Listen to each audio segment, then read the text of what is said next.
In the summer of 1997, an array of underwater hydrophones operated by the U.S. National Oceanic and Atmospheric Administration detected an extremely powerful ultra-low frequency sound emanating from a remote location in the South Pacific Ocean. The sound was so loud that it was picked up by sensors over 3,000 miles apart, a detection range that indicated whatever produced it was either extraordinarily powerful or unimaginably massive. The sound lasted for approximately 1 minute. It rose rapidly in frequency over about 1 minute before fading away. When NOAA scientists played back the recording at 16 times normal speed to bring it into the range of human hearing, it produced a distinctive rising tone that sounded vaguely biological, like the call of some enormous creature vocalizing from the depths. The scientists nicknamed it the Bloop. The name was casual, almost playful, suggesting they were not taking it too seriously. But the sound's characteristics were anything but trivial. The Bloop was one of the loudest underwater sounds ever recorded. Its source location was calculated to be roughly 50 degrees south latitude, 100 degrees west longitude, a remote region of the South Pacific west of the southern tip of South America, thousands of miles from any land. Most significantly, the sound profile did not match any known source.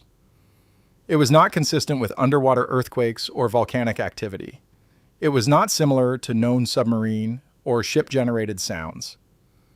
And most intriguingly, when analyzed in detail, the Bloop showed characteristics that were consistent with biological sounds, specifically the vocalizations of marine animals, but at a scale far larger than any known creature.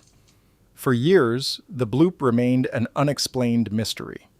Scientists proposed various theories. The official explanation eventually settled on ice-related activity, massive icebergs fracturing or calving from Antarctic ice shelves, creating powerful acoustic events called icequakes that could produce sounds resembling the Bloop. This explanation was presented as definitive. The mystery was solved. The Bloop was ice, not a creature. Case closed. But in recent years, oceanographers analyzing the Bloop data more carefully, comparing it to decades of subsequent recordings from the same region, and considering what we have learned about deep-sea biology since 1997, have begun questioning whether the ice explanation is actually correct. Several aspects of the Bloop do not match ice fracture sounds as well as the official story suggests. And the alternative explanation, that the sound came from an enormous unknown organism living in the deep Pacific, has not been definitively ruled out despite claims to the contrary.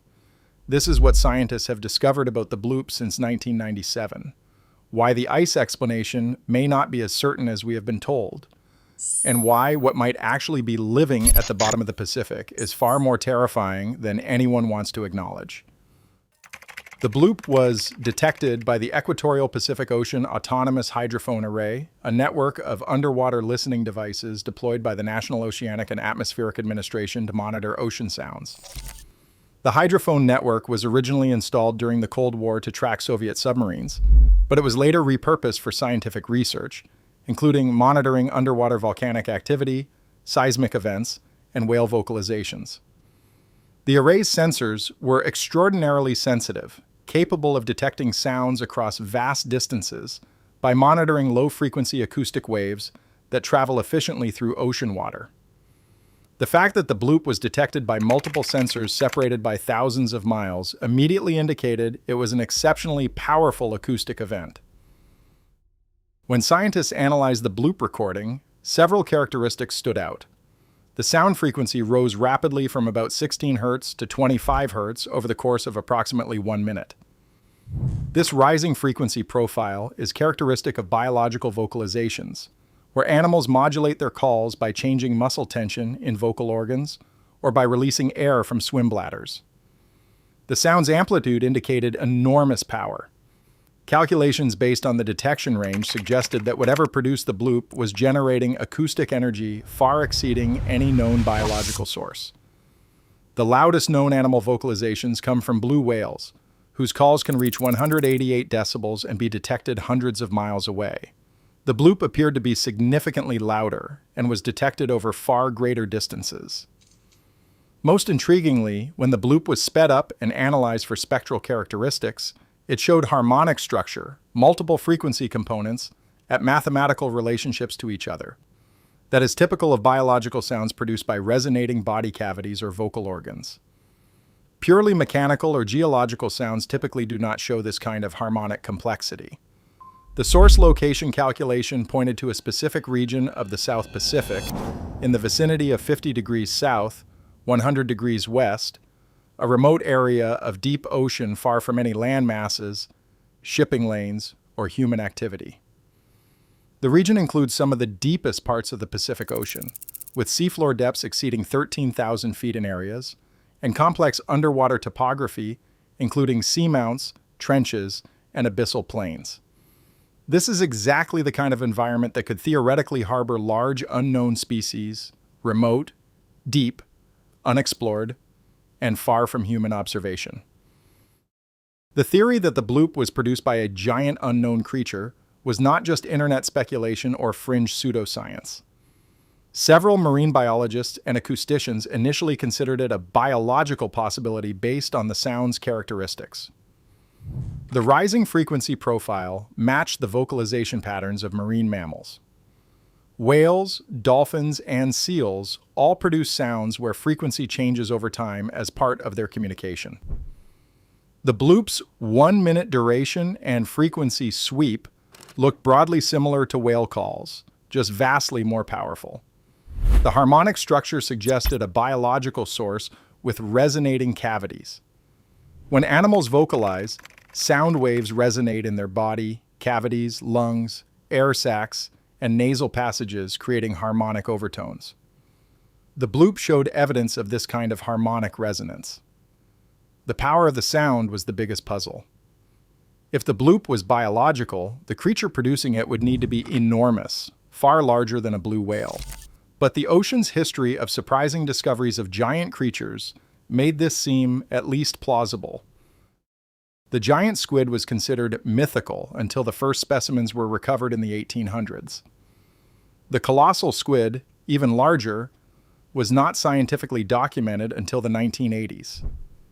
The megamouth shark, a 15-foot filter feeder, was not discovered until 1976, despite inhabiting waters that had been studied for centuries. Deep-sea organisms, including giant isopods, spider crabs with 12-foot leg spans, and jellyfish with tentacles over 100 feet long, demonstrate that the deep ocean can support creatures of extraordinary size. If a creature significantly larger than a blue whale existed in the deep Pacific, it would be extraordinarily difficult to detect. Blue whales are surface dwellers that must breathe air, which makes them relatively easy to observe. A deep-dwelling creature that never surfaced could live its entire life cycle in the abyssal depths, completely unobserved by humans. The fact that the bloop was detected only once in that location also fit a creature hypothesis. If the sound was a distress call, a mating vocalization, or some other infrequent behavior, it might have been produced rarely enough that detecting it was a matter of chance. NOAA happened to have hydrophones operating in the right location at the right time, and they captured a rare acoustic event. The creature theory gained traction in popular culture because it tapped into a deep fascination with sea monsters and unknown giant animals. The bloop became an internet phenomenon, generating countless discussions, videos, artwork, and speculation about what kind of creature could produce such a sound. Some enthusiasts connected the bloop to H.P. Lovecraft's fictional Cthulhu, noting that the calculated source location was reasonably close to the coordinates Lovecraft gave for the sunken city of Arlaye in his stories. The connection was coincidental, but it added to the bloop's mystique. More seriously, marine biologists began considering what kind of creature could theoretically produce the bloop. Calculations based on the acoustic power suggested a creature possibly exceeding 100 feet in length, substantially larger than the largest known animals. Such a creature would need to be extremely rare to have avoided detection, would likely be a deep-dwelling species, and would need enormous vocal organs or resonating chambers to produce sounds of such power. Some researchers proposed that a surviving population of massive prehistoric marine reptiles, relatives of ichthyosaurs or plesiosaurs, could theoretically explain the bloop. While mainstream science considers these creatures extinct, the deep ocean's vastness and the incompleteness of the fossil record leave room for speculation about relic populations surviving in isolated deep-sea environments. By the early 2000s, NOAA had adopted an official position on the bloop. It was almost certainly an icequake, the sound of a large iceberg fracturing or calving from an ice shelf. The agency pointed to several pieces of evidence supporting this explanation. First, icequakes are known to produce very loud sounds. When massive ice structures fracture, they release enormous amounts of stored mechanical energy as acoustic waves. Large calving events in Antarctica have been recorded producing sounds detectable over thousands of miles. Second, the bloop's source location, while in the open ocean, is on roughly the same latitude as Antarctica, and within the range where large icebergs could drift after calving from ice shelves. Antarctic icebergs regularly drift north into the Southern Ocean, and their breakup and fracturing produce acoustic events. Third, subsequent recordings from the same hydrophone array detected numerous other sounds that were definitively identified as ice-related. NOAA scientists nicknamed these sounds Bloop, Slow Down, Julia, and Train, all eventually attributed to ice fracture and movement. The similarity between the original bloop and these confirmed ice sounds suggested a common source. This explanation was widely accepted by the scientific community and presented in documentaries and articles as the definitive solution to the bloop mystery. The creature theory was relegated to pseudoscience and internet speculation. The mystery was closed. But the ice explanation has problems that are not widely acknowledged. The most significant issue is that the bloop does not actually match icequake sounds as closely as the official explanation suggests. Researchers who have analyzed icequake recordings in detail note that ice fracture typically produces impulsive sounds, sharp cracks or snaps with rapid onset and decay. The bloop, by contrast, was a sustained sound lasting approximately 1 minute, with a smooth frequency rise.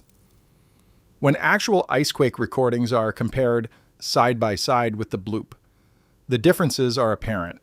Icequakes tend to be broadband, containing energy across a wide frequency range simultaneously.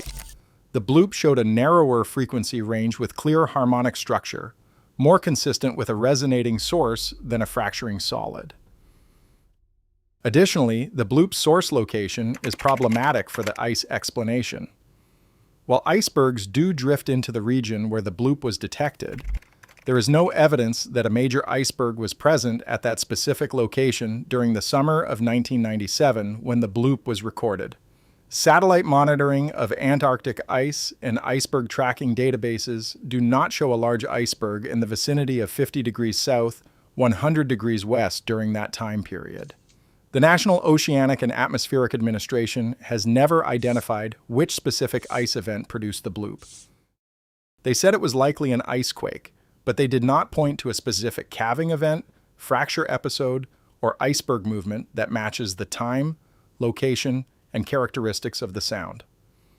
The attribution to ice rests on similarity to other sounds that were shown to be ice-related, but it is not based on direct evidence that ice caused the bloop. Perhaps most tellingly, the bloop has not been detected again. If the sound was produced by common ice processes in a region where icebergs regularly drift and fracture, similar sounds should be detected periodically.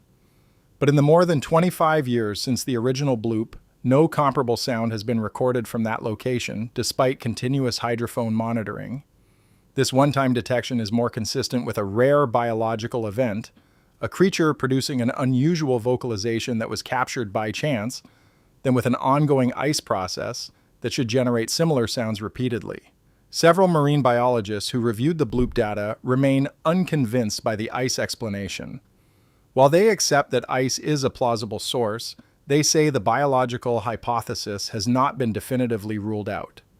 Dr. Christopher Fox, chief scientist of the NOAA Acoustic Monitoring Project, said in interviews that the bloop profile was consistent with biological sounds, while remaining careful not to rule out the ice explanation. His wording suggested the biological possibility remained on the table, even as the official NOAA position shifted toward ice. The comparison between the bloop and blue whale vocalizations reveals intriguing similarities.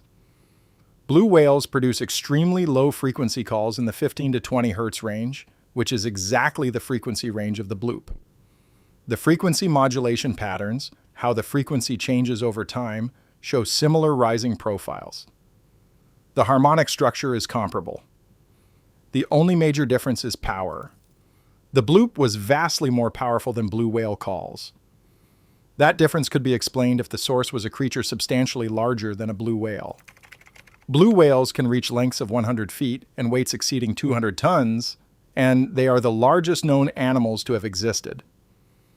But they are not the theoretical maximum size for marine creatures.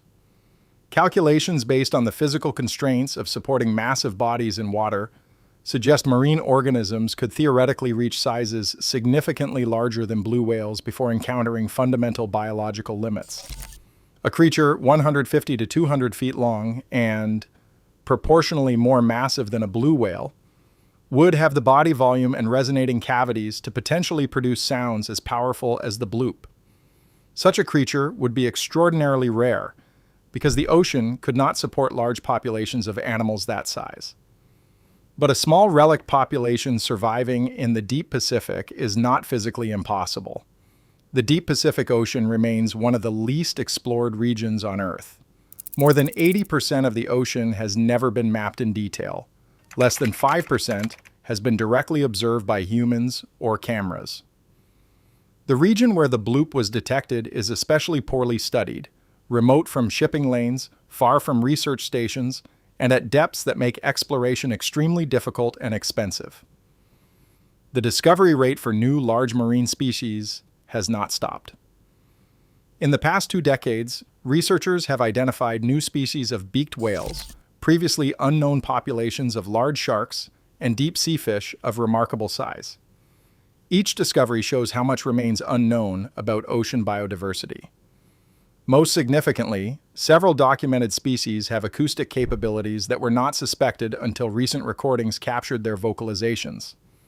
The 52 Hz whale, a whale that vocalizes at an unusual frequency, different from other whales, was not known to exist until acoustic monitoring detected its distinctive calls.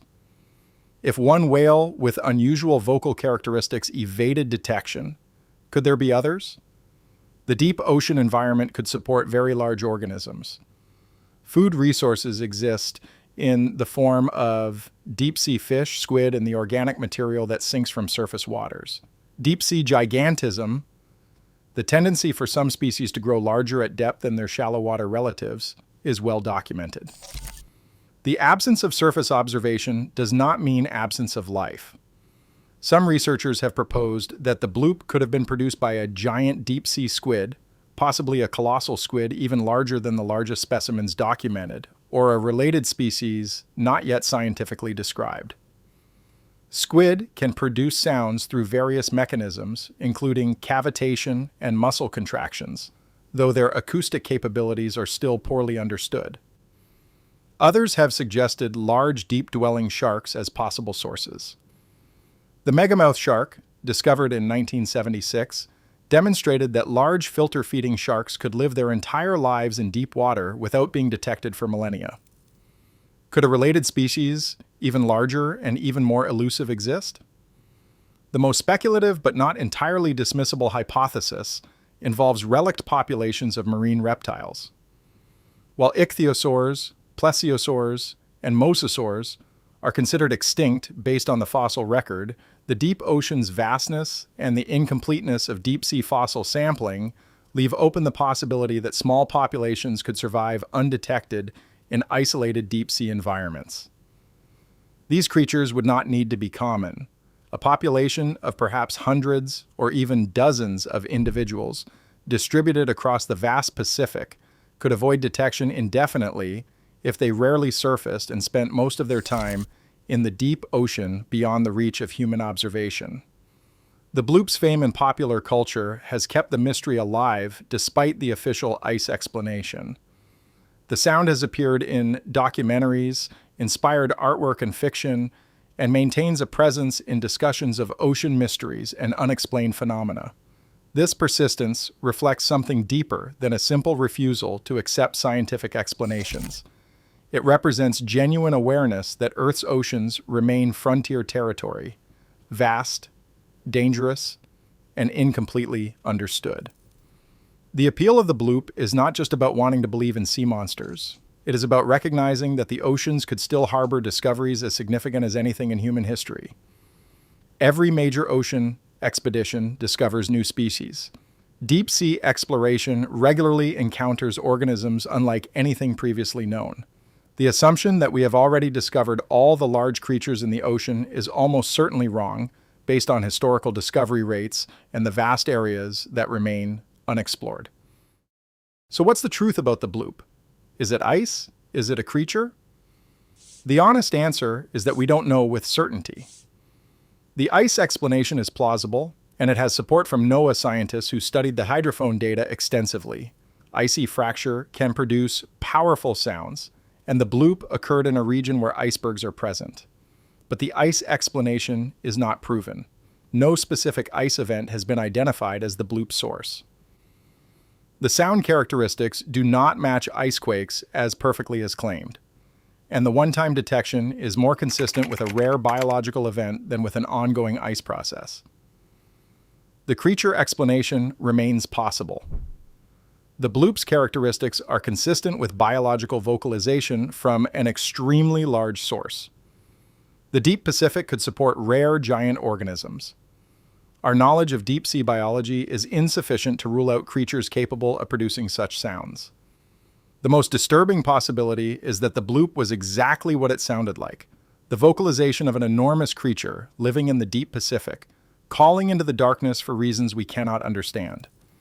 A creature so large and so rare that detecting its voice once in 1997 was a matter of pure chance, and it may never be detected again. Rare is the only word that fits that possibility. Such a creature would likely be alone, or part of an extremely small population. Its vocalization might have been a mating call that went unanswered, a distress signal from an injured animal, or communication across vast distances to other members of its species scattered through the Pacific depths. If this is true, then what's at the bottom of the Pacific is not just dark water and sediment. It's a realm occupied by creatures of unimaginable size, living their entire existence in darkness and pressure that would crush human technology, occasionally producing sounds powerful enough to be detected thousands of miles away while remaining otherwise invisible to science. The bloop might have been our one glimpse into that hidden world, a world that continues existing whether we acknowledge it or not, populated by creatures we have not discovered because they live in a realm we can barely access and do not fully understand. That's what makes the bloop terrifying.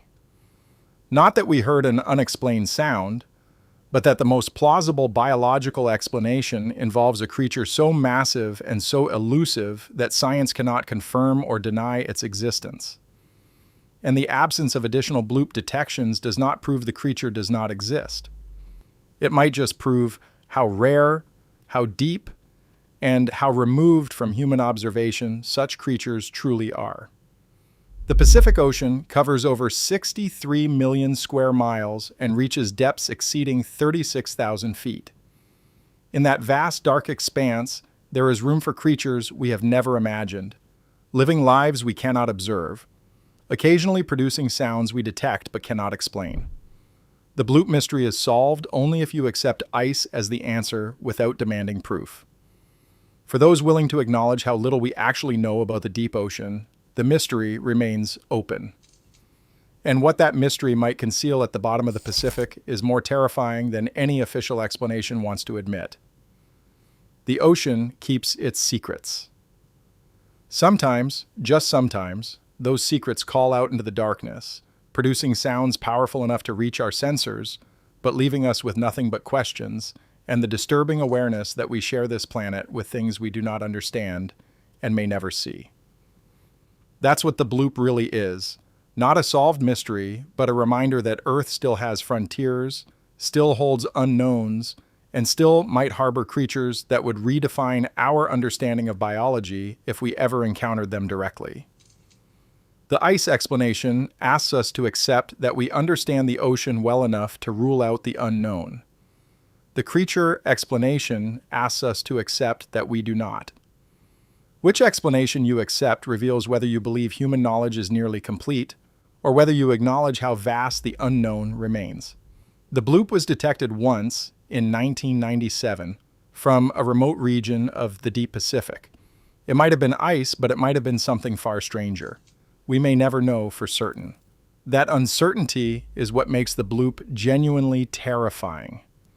It forces us to confront the possibility that in the deepest parts of the ocean, things exist that we have not discovered, cannot observe, and might never understand.